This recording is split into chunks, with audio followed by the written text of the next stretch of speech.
Hey everyone, it is midnight connection time, and for once I'm not in a dark, spooky setting. I have the sun outside. You'll find out in a minute why. So we are doing midnight connection really early, and spring is here. I'm very, very excited. I have a guest, Suzanne Kellner-Zinck, and I'm going to bring her on right now. Hello, Suzanne. Hello, Kristen. Very happy to be with you. Thank you. Yes, we normally do it. I never do them exactly at midnight, but usually this is an evening thing. But why don't you explain why we're doing it so early Eastern time? Where are you located? Because I live in Galem, Albania, in Eastern Europe, so I'm 6 hours ahead of the eastern coast of the United States. So if we were to do this at midnight or thereabouts, it'd be very early my time. So I wouldn't be able to function too well. Yes, well, I definitely have a very exotic, for us in the States, an exotic guest. So I'm so happy that, one, I'm all about meeting people and networking, and I met you through Alignable, which is a great networking platform. And it was just like, we had a very short, I think it was 5-minute talk. And I was like, I gotta talk to you more. And then after talking to you more, I'm like, I have got to have you on Midnight Connection. So, and the reason being is you work, well, one, you do hypnosis, and I'm gonna be, I've never really even thought, I mean, I guess I have heard about it, like quitting smoking and stuff, but my head automatically goes to on stage and making people talk like chickens. And and mental health, which we're going to talk about, means so much to me. I have been on my own personal mental health journey with counselors and therapists and physical trainers and business coaches, and just so much stuff from the physical weight to religious spirituality to just mental mindsets, and with my son and with people in my life, so things like ADHD and autism and the spectrum and just dealing with anxiety means so much to me. And I never put the connection to hypnosis. So as soon as I met you, I was like, I have so many questions and everything. So I guess just the initial, for everyone else who's naive, I'm very naive like me, could you just explain how hypnosis and mental health really, and after you explain it, go hand in hand so much? Well, the first thing that we need to understand is that conventional mental health is really based on over-medication instead of teaching individuals, children, how to self-regulate. In the old days, they were taught self-regulation of their emotions because not every normal emotion needs to be diagnosable and given drug treatments, was especially because A, the medications have generally not been proven to work in any real studies. I've done deep dive in this. I did a master's in medical sociology. I had to write 162 papers, so you can imagine how many research papers I had to read in order to write all those papers to learn this stuff. And the other thing is that really the diagnostic statistical manual, DSM, that they use, it started in 1957 with about 100, they called it categories, what we call diagnoses today. And in the newest rendition, I think it was in 2013 or so, but don't hold me to that, they have almost 300. And so they're really making diagnoses to match medications to make Big Pharma even bigger, because we have a capture of the mental health as well as the physical health system, to tell you the truth, by Big Pharma. And it's really sad in so many ways, because this is not healthcare. This is keeping people ill. So I want to explain, first of all, how I got into this, and I'll explain how hypnosis works, all right? Because we know from brain scans nowadays. So what happened was I was working this wonderful place. It was a clubhouse for mentally ill adults, 19 and over. We had almost 200 clients coming in and out of the 4 programs that were there, of which the Gathering Place, the social club of which I was the social coordinator in, would come to have a safe place to be. It was during this time in the early 1990s. This job was in 1993 to 1994, when the mental health behavioral departments were setting these folks out into the community instead of living in hospital setting. So we had people coming out of the hospital during the day and doing workshop work or going out in the community and doing other things with some really great mental health providers who also were really good at landscaping, apparently, because that's what the guys were doing for the churches nearby. Now, I had a wonderful time there. I learned a lot, because I can tell you this. If you're working with people who have multiple diagnoses of mental illness, including drug addiction and personality disorders, especially not bipolar, but borderline personality disorder, you're going to be dealing with people with what we call labial moods. That means 1 second they're happy, the next minute they're yelling and screaming and throwing crap. So you have to learn how to deal with these folks, not take any of this stuff personally, and be able to regulate their emotions with them. Otherwise, you're not going to make it in the business. However, that was only for 1 year. So I went into these supported housing programs for mentally ill adults, and one was worse than the next. The last one I went to, I actually submitted an 8-page letter to the Department of Mental Health in Massachusetts, where I was working at the time, regarding the program I was working at, because they were negligent, abusive, and demeaning of their clients, and didn't really care about what the clients needed or wanted. And it was at that point that I was done with conventional mental health, and I decided to search further. So I went to nursing school. Nursing school is great. I learned all about anatomy and physiology. Trust me, it's very hard courses to get through, but somehow, miraculously, studying every weekend with 3 other folks, I got through it. And then, we learn all about all the prerequisites in terms of nutrition, dietary stuff, and some stuff to do with psychology. That was all wonderful, but I hated nursing. But at least I am now able to understand how to holistically apply hypnotism in neurolinguistic programming, which is a form of hypnotism. You're bypassing the faculty of the conscious mind, which is what we know as the prefrontal cortex, is how hypnosis actually works. And your prefrontal cortex is really where the conventional therapists are operating in. This is where we judge, react, and will have perceptions that may be not so real, especially if we're very young, in terms of our interactions with our people. And this is why it's really hard to really get very far in therapy in terms of healing anything, because you're not able to get to the unconscious reasons why we have the dysfunctions we have. Because people who come see people like me and people who are mental health providers are definitely having some issues in terms of how they are relating to their world, or they would not be going there. Some a lot worse than others.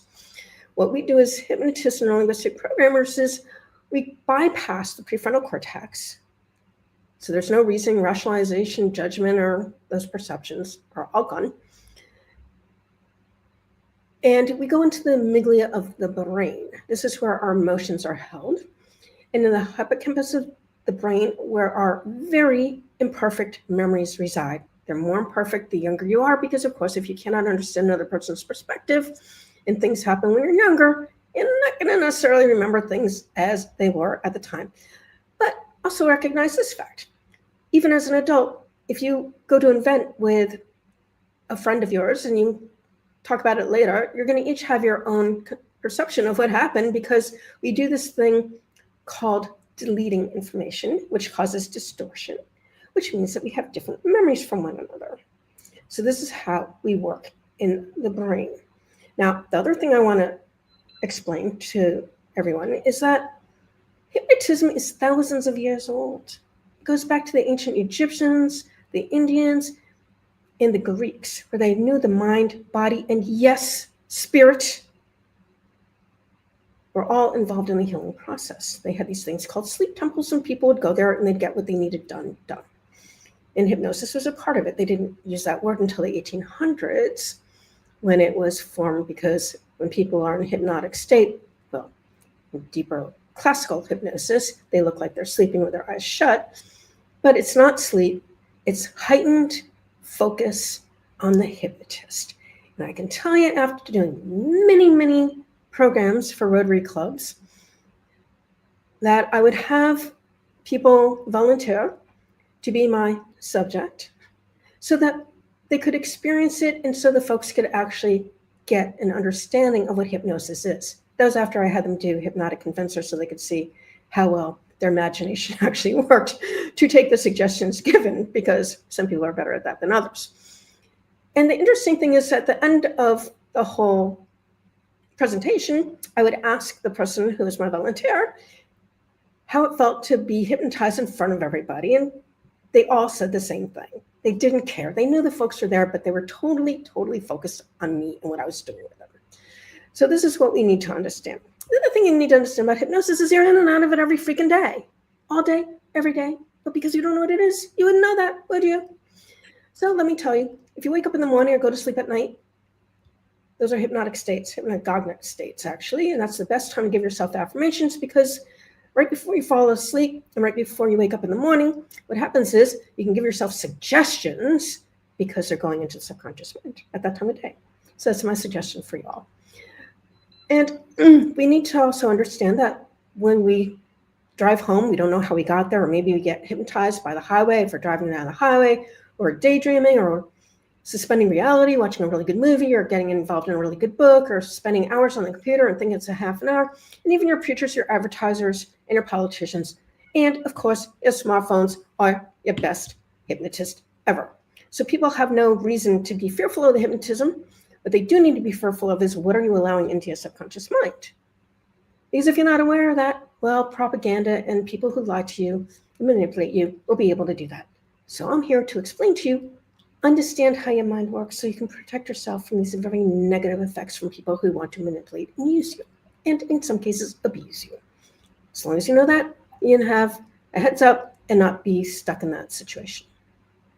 Well, when you're talking, that's the question that came to my mind is I've just recently started getting into like meditation, and I've never really been into meditation, but I'm kind of menopausal, and like, anyway, I've been noticing focusing issues. I'm always researching stuff. So my latest little research thing was I found a meditation on focusing, but I've done breathing exercises, but I've never really meditated. And so I guess my question is meditation a form of self-hypnosis, or? Meditation, well, actually, my very first hypnosis trainer, Julie Griffin, always said that hypnosis is meditation with a purpose. Generally, we meditate, which is why I hate when people do hypnotic inductions, call them meditations. They are not meditations. It's different. Meditation is about focusing on your breath, on a flame, on something, and allowing the thoughts to come in, noticing them and letting them go. It's a very different process because there's no outcome that's supposed to be had with meditation other than a relaxed state and just allowing you to sort of have time alone, if you will. With hypnosis, there's always an outcome involved. The outcome could be being in a relaxed state. Hypnosis itself is a relaxed state. I just said it's meditation with a purpose. Mm-hmm. And what we're doing is we're bringing the brainwaves down to the same brainwave level as those in meditation. So you're going out of beta into alpha and sometimes theta. You're not going to necessarily be hypnotized while you're sleeping, although the late, great Dave Ellman used to do it with pregnant folks who were going to have babies, and he could attach it to their sleep so they'd be able to have their babies very easy, like in 7 to 10 minutes, believe it or not, because he'd have them anesthetized from up here all the way down to their bottom where the baby would come out, and it would be a very easy process. So there's amazing things that we can do. Now, regarding mental health and hypnosis, I want you to understand that in the 1700s, although they didn't call it hypnosis, people were being treated for mental illness. In those days, they called it neurosis. And usually it was women who were being treated because in those days, I thought women were the only sex that had these problems. Well, the issue became that there was this man called Sigmund Freud. Some of you might have heard of him. And he could not be hypnotized, or he couldn't do hypnotism. And he went to a really good school at the time, the Nancy School, and he actually tried under 2 different trainers. And neither one could help him do hypnosis or what he thought would be helping his patients get in a hypnotic state. He also thought it was very sexual, being Sigmund Freud. So he decided not to do it. And he was very smart in that he thought that maybe if he came up with his own process, he could sell his process. So he was thinking about marketing way before all of us other people were thinking about marketing, especially where mental health was concerned. And that's how we got psychoanalysis. And that's why people spend their life in therapy and get nowhere. You can thank Sigmund Freud. So that's the whole issue that we're looking at here. Now, hypnotism is very quick. It's very effective because we're using the mind in the way that it was created to be used. But I actually go a step further when I do my hypnotism. I have my folks go into their higher conscious. Remember, body, mind, and spirit, right? So I ask my clients, what do they consider the divine? God, Jesus, Lord Jesus, Allah, universe, nature, creator? Doesn't matter to me. We meet them where they're at. That's all that matters. And we just bring them up. I just bring them up to their higher conscious by a very simple suggestion and put them into a very relaxed place of their own creation and their own imagination for about 20 seconds. And then I just give them the suggestion to bring in their divine, using whatever word they use to describe their divine. And at the count of 10, they're with their divine. Take a deep breath in, out. Guess what? They're working with their divine. And that means that their subconscious mind, where all the defense mechanisms reside, it's taken totally out of the way so that we can actually do the work really quickly and easily. And I learned that with one of my clients because she couldn't be hypnotized just in the subconscious mind. It was really hard for her to do anything. We had to get the subconscious mind out of the way. So there's many different ways that we can look at it and understand it. And it is very effective. I've innovated with anorexics, bulimics, and sex addicts. They came to me in 2005. And anorexics and bulimics are the hardest of cases because they're dealing with physiological problems as well as emotional problems. And quite frankly, the treatment centers have a very, very bad record. They kill more people than they help, sadly. And many of the folks leave before their treatment is even over because they're basically treated like, I don't know, like they're in prison. They're not allowed to have a lot of stuff to keep them safe. And they are told what they can eat. It may not be dietary things that they like. And they're monitored 24/7. It's ridiculous. And they hate it, rightfully so. So that's what I have to say on that. Well, one of the things I like that we talked about also was like how ADHD and autism, is like a gift and not a deficit. But I just want to put a twist on the question. Then you were mentioning bulimia and like people who wants to stop smoking. I guess, what is the difference between changing a habit and just addressing like mental mindsets that you might have? Like if you look at the world differently, like you look at the world black and white, that's not a habit. There's nothing wrong with that. If that's the way your brain works, we're all different. We all operate differently. But then other things is we don't want to be starving ourselves to death or chain smoking. So I guess, do you understand my question I'm saying? Yeah, I think I understand your question.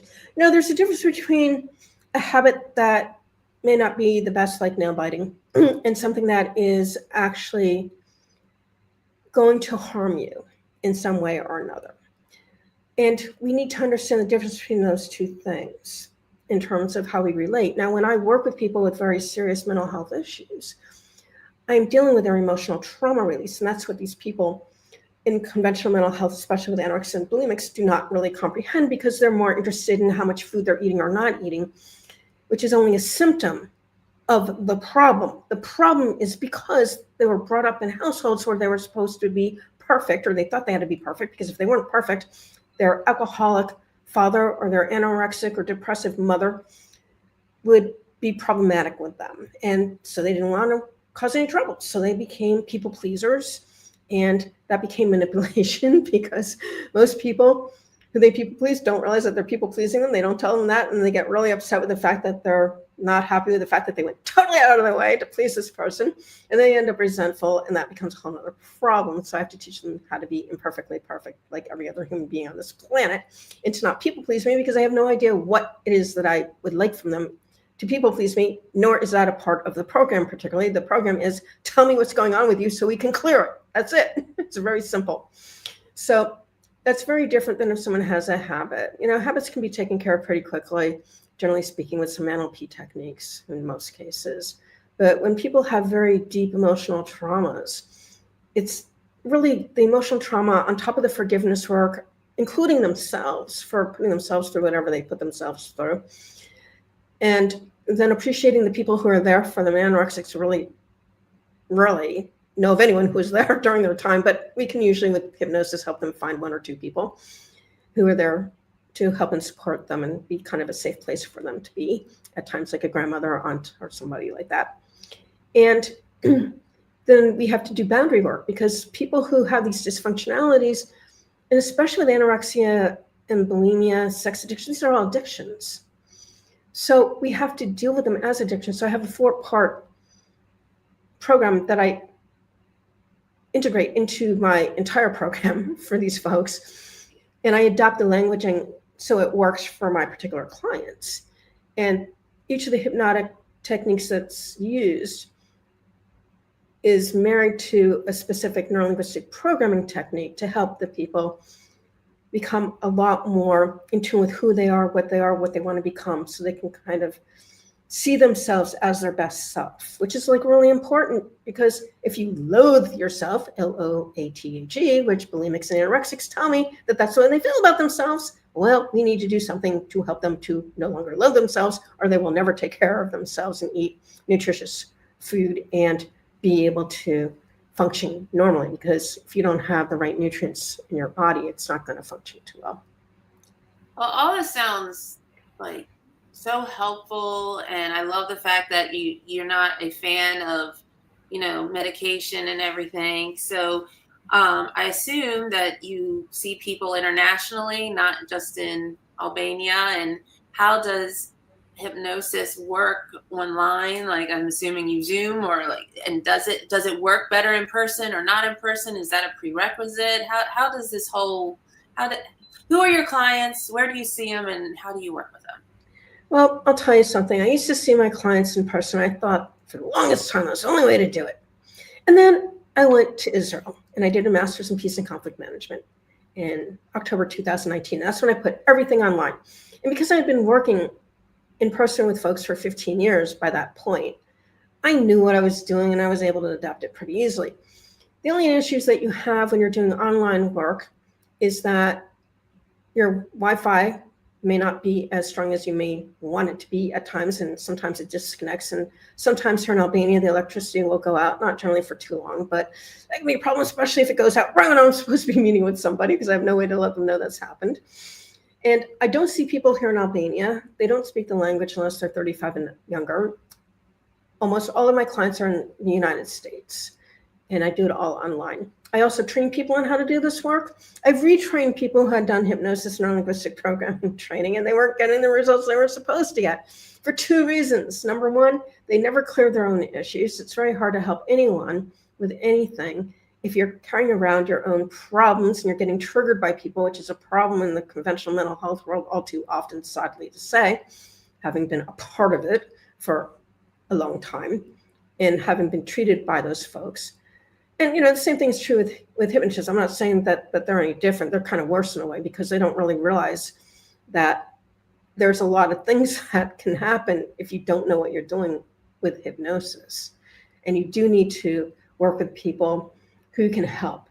If you haven't helped yourself overcome the thing that you need to overcome the most yourself, you have no business helping people in that field. So I would say people who are overweight, do not work with people we call it release weight.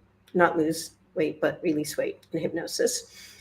And the reason for that is because you haven't done it. So you don't know how to, there's no congruence, there's no integrity there. You don't know what you're doing.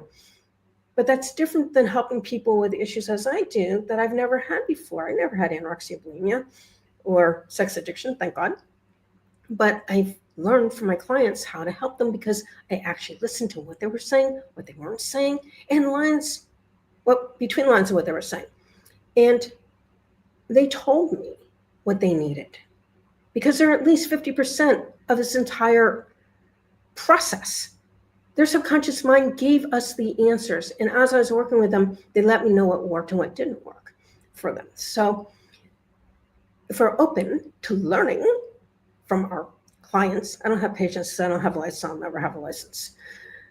I will not allow any association to tell me how to practice. My clients are doing very well, even 20 years later, so I don't need their help or them telling what I can do. But what I can tell you is that for a person who has an outcome that's important to them, hypnosis will work. If you're just doing it to play, you can have fun. But I don't do hypnosis to play. I do hypnosis to get an outcome. And generally, it's not just to get rid of the emotional problems and create boundaries. That's all very helpful. But it's really to get their outcomes, healthy relationships with themselves and with other people, being able to do work that's meaningful to them, getting involved in their hobbies. My anorexics and bulimics have been sick for so many years, they don't even know what their hobbies are. I have to throw them in trance and help them understand what that is. I also have to throw them into trance so that they can understand what their positive attributes are, because if you loathe yourself, you're not going to see any positive attributes, right? So they have to create those. So we throw them into a field with flowers, and they can find imperfect flowers and attach a positive attribute to each of them. And I give them, they make a bouquet, and I have them smell the bouquet, and that becomes a positive anchor for positive feelings for themselves. So there's all different cool things that you can do to help people overcome stuff. And it's a lot of fun to do. And when you do it, as long as I've done it, it happens kind of organically at this point. Yeah, I asked you about EMDR, and I feel like there's like two sides of the coin, and I guess there's some hybrid people in between, but like people that are just like highly into medication. But there is a whole bunch of people that are all about eating healthy. I mean, finally we're getting the dyes out of our food in the US. That's the new thing on the TV now, and how much harm all that is causing. So do you find that like hypnotists and you are like alone, or do you find that there are ones that are practicing counselors or EMDR or nutritionists, or do you find crossover in other professions of people utilizing this tool? There's some mental health providers who try to learn hypnotism. A couple of them have studied it and worked with it long enough to actually have some effect. Most of them falsely believe a weekend training is going to give them what they need. I don't know anyone who can learn how to practice techniques that you never learned before without a lot of practice and some form of mentorship to get you through it. And in fact, that's exactly how I learn what I do. Generally speaking, when you go for hypnosis and neurolinguistic training, they do not teach you how to work with emotionally impaired people because it's out of the scope of care. I was lucky though, because when I was going through my neurolinguistic programming training, my trainers knew that I had been working in mental health professionally for a while. So I would go and call Hawaii. I was living in Boston at the time, Boston, Massachusetts area. So I'd call Hawaii and talk to their office manager, and she would help me to figure out exactly what I needed to do next with my clients. Because at that time I was seeing them like every week was the way I set it up first. And then what happened was, my second year, when you do master practitioner training, you learn how to put the techniques together to make treatment plans. And I created my own way of creating treatment plans while working with a client one day. It just sort of came to me magically. And that was after putting together Todd James's detailed personal history, which is a series of 14 questions all written in neurolinguistic programming languaging, so we can go to the subconscious mind, even though we're talking to the folks, it's going to where we need to go, because NLP is done in an awake kind of state, but they're in the alpha state, not the beta state, based on language patterns. So I have a really good idea of what I need to do with those 14 questions. We go through the entire history and I figure out what their objectives are. And that, again, has to do with the positive things they want as a result of the work, not just letting go of their problems. Because this is another thing. People who have been emotionally troubled for a lot of years, guess what happens? They're used to contemplating their belly buttons and finding excuses as to why they can't live a normal life. And my job is to help them understand that they can have a better life than any conventional therapist ever allowed them to even think was capable of being done, and to help them achieve that. And I'm very happy, because testimonials on my website, it makes me look like I walk on water. But trust me, these folks had to do the really hard work to confront the really scary things and to grow past it. And they've never looked back. I mean, I just love the fact, I do agree, messing around, with cocktails and medications and everything. It's like it's better to be off of the stuff and the It side kills. and then you gotta like, and I know other people have been on it, and then it takes a while to get in your system, then it takes a while to get out of your system, and then it's like it if there's a way of naturally, you know, fixing things, which is why I have like so many clients and people I work with that are just more on the holistic side of things, and Well, it's so you have to understand our thoughts create our reality, all right? But we also have physiology. And that's where the nutrition comes in really important. And when you and I were talking about autism in particular, I don't remember the name of the bug that's in the body normally that autistic people don't have, which means they can't metabolize things that people who do have that bug can. So when they're eating dyes and they're eating sugars and they're drinking energy drinks and they're having a lot of fake food with preservatives and stuff, it makes them crazy. They can't digest that crap. It doesn't work for them. So nutrition is really important. The other thing too is mental health. Sometimes it is a lack of metabolizing of our nutrition, most especially our amino acids, because that's what creates our neurotransmitters that give us clarity of thinking and emotional regulation. And there's many reasons why that can happen. And in those cases, when it's certainly not an emotional issue, and I can figure that out after talking to folks for a little while, or if I'm trying to do the work and it's not really having an effect on them, guess what? I refer them to an integrative or functional doctor near them because they have the ability to do the testing required. I don't have the ability. I don't have the license to do any of that stuff, and I don't want to do any of that stuff.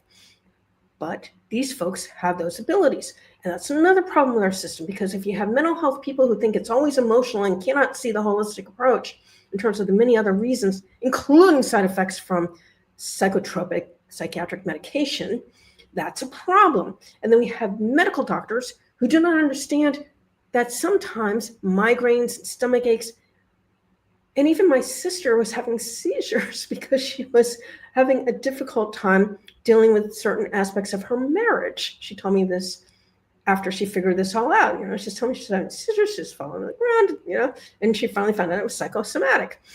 So we have to understand that it all works together, and that unless we look at it from this foundational understanding, we're not helping people. We're harming them, and we're continuing the illnesses.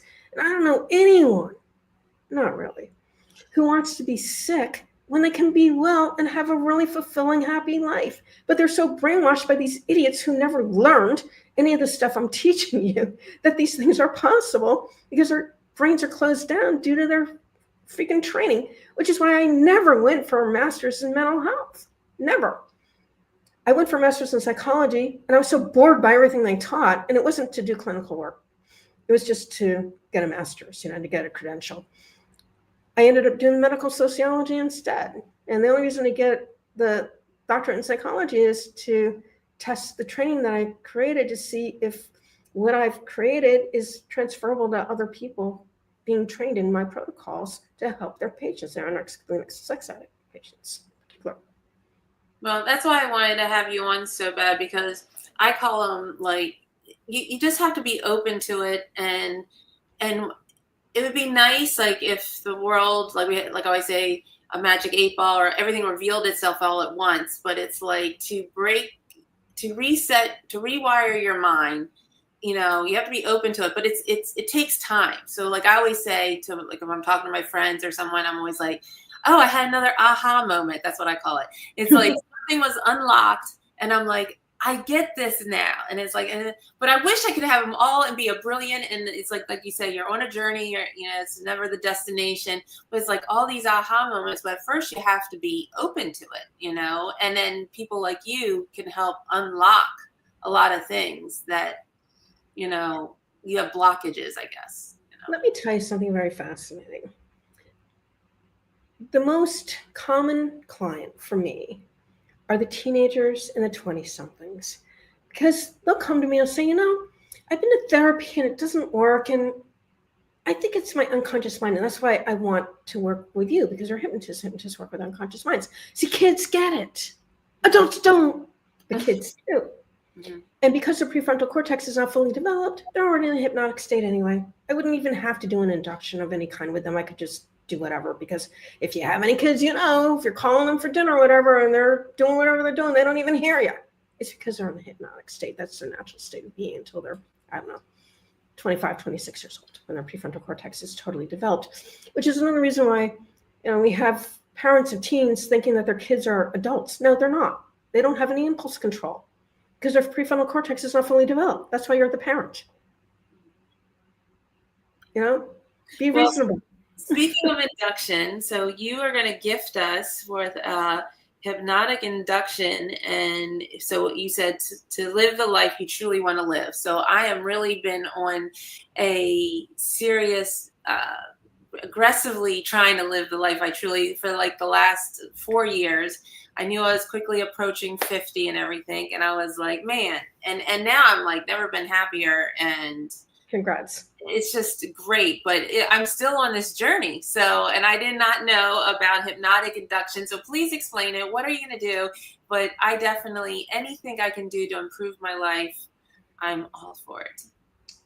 All right. So hypnotic induction is nothing more than helping a person get into the hypnotic state. Okay. And then we give suggestions. And in my case, I give you processes to do that I walk you through, telling you step by step what you got to do in order to make the outcome be the outcome that you want, allowing your subconscious mind to do the work. But in my case, actually the higher conscious, so I'll bring you into your higher conscious because it works a hell of a lot better. So why not do the best work that we can do instead of just, you know, partially do it. So basically what I'm going to do is I'm going to do a hypnotic induction, and we're going to create our dream life. And we're going to set it into time when it can happen in our future. Because our subconscious, higher conscious minds know all this stuff, and it can make whatever happen as long as we give it the directives in terms of images. Now, generally speaking, our subconscious mind works in images. So if you're able to imagine things, you're going to be better at doing this than folks who have a hard time doing that. And you can imagine things by seeing things, hearing things, feeling things. It doesn't matter how you do the imagination. It's just to be able to get in touch with the sense that works best for you. So I think we should just have the experience so you can experience it, and then you can ask me questions on the other end. Okay? Okay. All right, so let us get into this. The first thing you need to do is take off your glasses. You don't need them. Your eyes are going to be shut, so get yourself relaxed. Now, is that a place that is safe for you to sit where you won't be rolling around or anything? You just stay safe in that chair? Okay. So we always start with a couple of deep breaths because the oxygenation from deep breaths relaxes our brain. So here we go. Start with a nice deep breath in. Hold it. Exhale. Perfect. Take another nice deep breath in. Hold it. Exhale. Perfect. Now, what I want you to do is I want you to go ahead and relax these little muscles here where your eyelids meet. And I want you to relax them so fully, so completely, that when you go to open your eyes, they stay shut and your eyebrows raise. Go ahead and make that happen. I've had 5-year-olds able to make this happen, so I'm sure you can do it.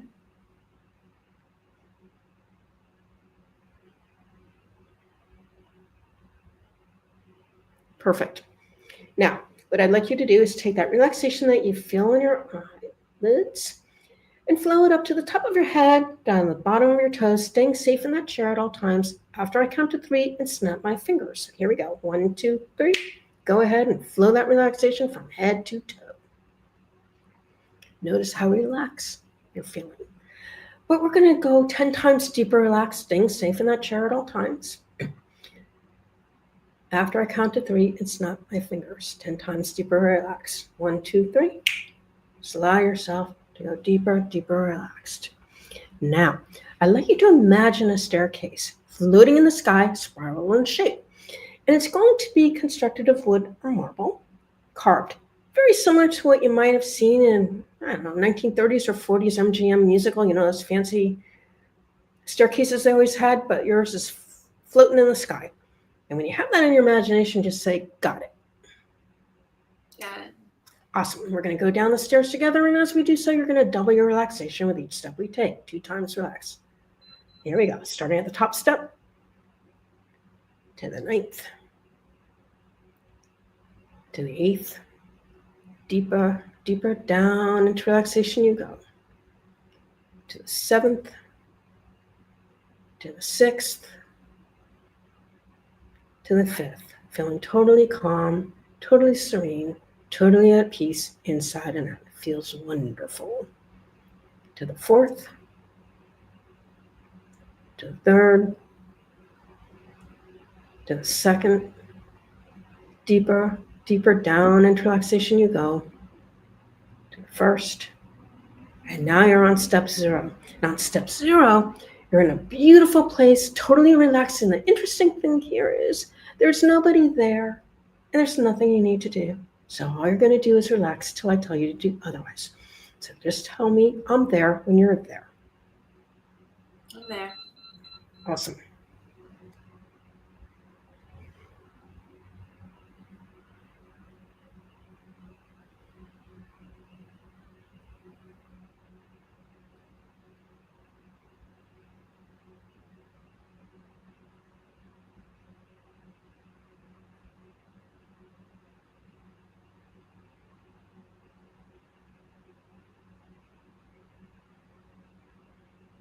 Now what I'd like you to do is I'd like you to call on your divine.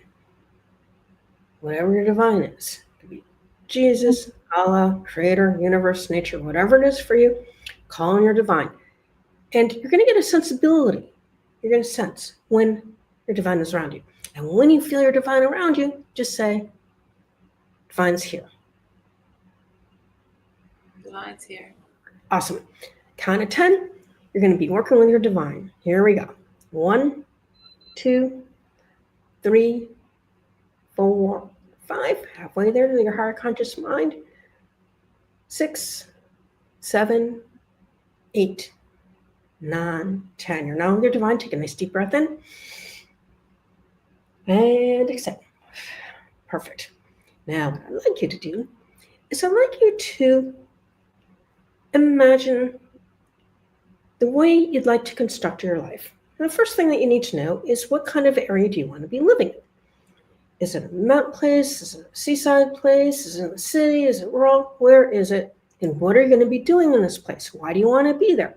As well as the climate. What kind of climate does your body enjoy? Because everyone is different. So go ahead and figure out that first. And when you have that, just say, got it. Got it. Now I'd like you to go ahead and imagine what you're doing while you're there and what kind of your work you're doing. And sort of just go through your day, the day that would be a perfect day for you. What are you doing when you first wake up in the morning? Do you have any morning rituals that you do? Do you have breakfast or not? And just walk through your day. And when you get to your work time, what are you doing for your work and how much do you enjoy your work? Make sure you're enjoying it and doing it the way you want it to be going, right? That everything's working for you. And then into your evening and then what you do for your before bed. And then when you go off to bed. So go ahead and just walk yourself through that perfect day, living in your perfect environment, doing what you want, as you want, with the people you want, because you want. When you're done, just say, done.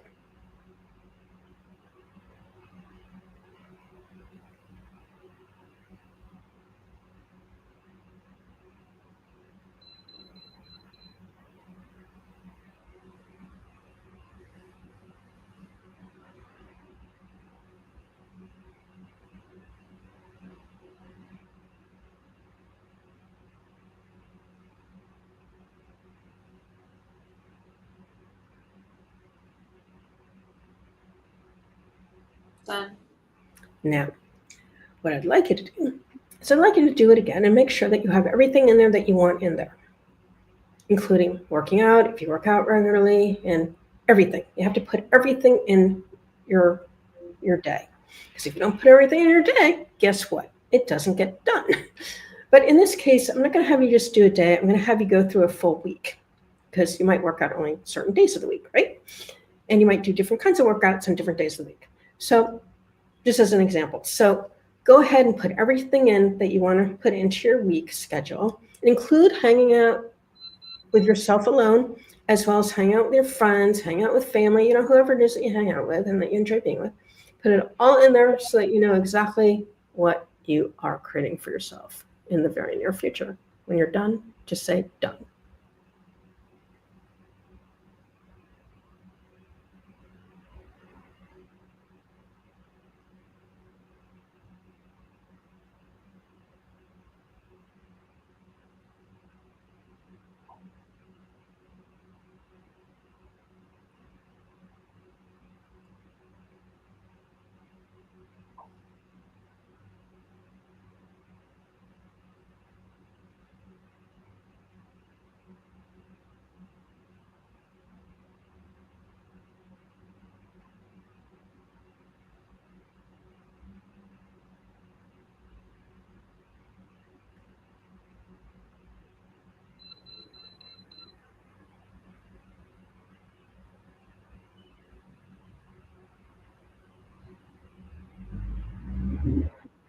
Okay. Fun. Awesome. Now, I don't know if you put in food prep, because it's also very important. Eat healthy food, right? And so I'd like you to make sure that you have time for food prep as well, because we can't eat out all the time because that food too often is garbage. So we have to eat healthy food, and we have to make our healthy food more often than not. Of course, you can go out once in a while, but within reason. So go ahead and, again, go through the week, integrating that in, as well as everything else. And when you're done, just say done.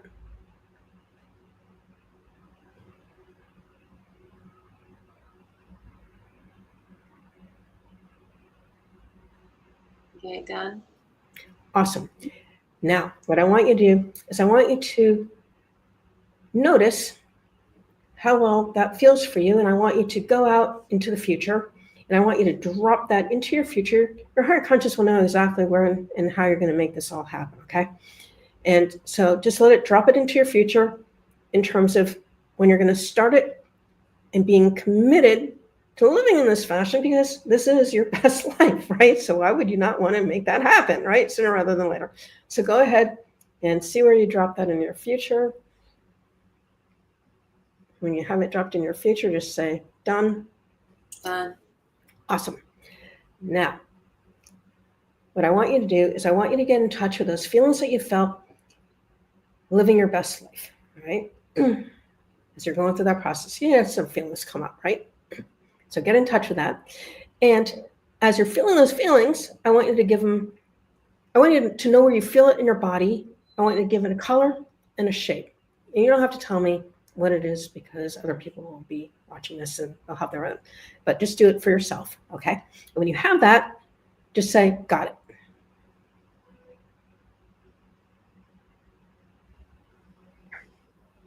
Got it. Awesome. I want you to hold on to those really strong feelings until I tell you to do otherwise. Go ahead and hold on to them really, really strongly.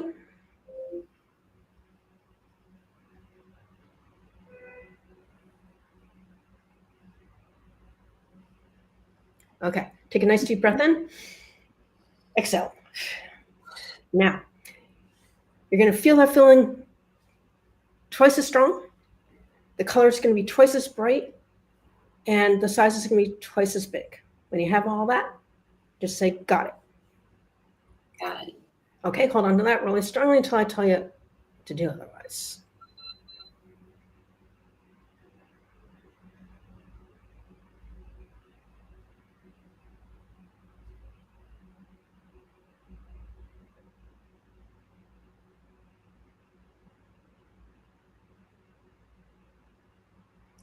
Okay, take a nice deep breath in and exhale. We're going to do it one more time and lock it in on this one, okay? So what I want you to do is I want you to make it 10 times as big. I want you to throw gold and silver glitter over the color, all right? And make it 10 times as bright. When you got all that, just say, got it. Got it. Hold on to it.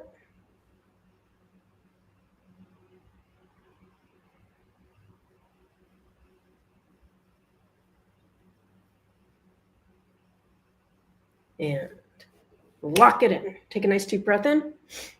Exhale. Now, you can go ahead and thank your superconscious mind for helping you out. And when you're done doing that, just say done. Done. All right, we're going to bring you down to your subconscious mind. Now, you're going to keep your eyes closed because we're not done yet, okay? Keep your eyes closed. Here we go. Count of one, you'll be in your subconscious mind. 10, 9, 8, 7, 6, 5, halfway to your subconscious, unconscious mind. 4, 3, 2, 1. Thank your subconscious, unconscious mind for helping you go to your higher superconscious mind. It's the only way to do it. Okay. Okay, and now I'm going to emerge you. Fancy hypnotic terminology for bring you out of trance. Here we go. Count of 1. Thank yourself for taking this time to have this rather fun experience. Count of 2. Know that pretty much anything can be taken care of if you know how to use your unconscious and certainly your super higher conscious mind. Count of 3. Take a deep breath in. Count of 4. Move around or just come back in to the room, staying safe on your chair. Count of 5. Wide awake, alert, and clear. Wide awake. There we go. I'll come back. All right. So tell me, how was that experience? It was definitely relaxing. It's relaxing. I found it not difficult, but I'm just the type of person that have like racing thoughts, and I really wanted to experience this. So it's like I was like pushing things away, like stay here, don't think about that. You know, it just, I mean, it didn't happen, and then it got easier and easier. But I'm just saying, it was just like I just noticed at times it's like all this stuff was just like trying to blip in, and I'm like, no, I want to do this. Is that a common thing that people say? No, jump right into it, and it's not generally an issue. But, different people have different ways, and, this is your first time really working with me and probably working with a hypnotist, so, you're not going to be necessarily the most proficient person at doing hypnotism the first time around, but it is enough to give you kind of a sensibility, and of course, different people have different ways of working with it. Some people have a more difficult time and need more practice to do it well, and other people can pick it up, like my teenagers and 20-somethings, like immediately, not a problem, And again, it was very great that you were able to just push that stuff out of the way and allow yourself just to go with the flow, because that's what hypnotism is. It's just allowing yourself to go with the flow and follow the suggestions. I mean, I knew I was there because I got clear images, like, awesome. Like definite imagery that you didn't say just came. I didn't give you anything specific. I gave you a bunch of options to, just to give you ideas, because I don't know what you want. It's none of my business unless you want to share it, right? Right. Everyone is different. I definitely enjoyed it. I'm interested in hypnotism. I think so many people could utilize this, from addictions and just everything. So I appreciate your time. Is there any, I always like to end with like words of wisdom or a tip or just something, you want to share before we go? I want you to know that the most important thing that you have in terms of your own health and well-being is your brain, and that you need to take control of it, because if you don't, others will. And it's a very scary world right now because we have a lot of AI stuff coming up and we don't know what's real and what's not real. That's a problem in and of itself. And we have a lot of people who try to manipulate people and doing different things. That's not good either. So just be aware of your values, your integrity, the things that you care about most, and focus on those things and let the rest of it go. Because it's very easy to make yourself insane by allowing other people to inject what they think you should be doing, who you should be, and who they believe you are. This is especially true if you're a person who has overcome a lot of things in the past. And maybe your family or your friends from long ago don't really see you for the person you are now. One of the reasons I live in Albania is because, quite frankly, the less time I have to spend with my family of origin, the better. They don't understand how to get past 40 years ago, you know? And 40 years ago, or even longer than that, 50 years ago now, I guess, time flies by, right? I'm not interested in talking about what happened 50 years ago unless it was positive, fun, and happy. I don't need to go through the family's dysfunctionalities.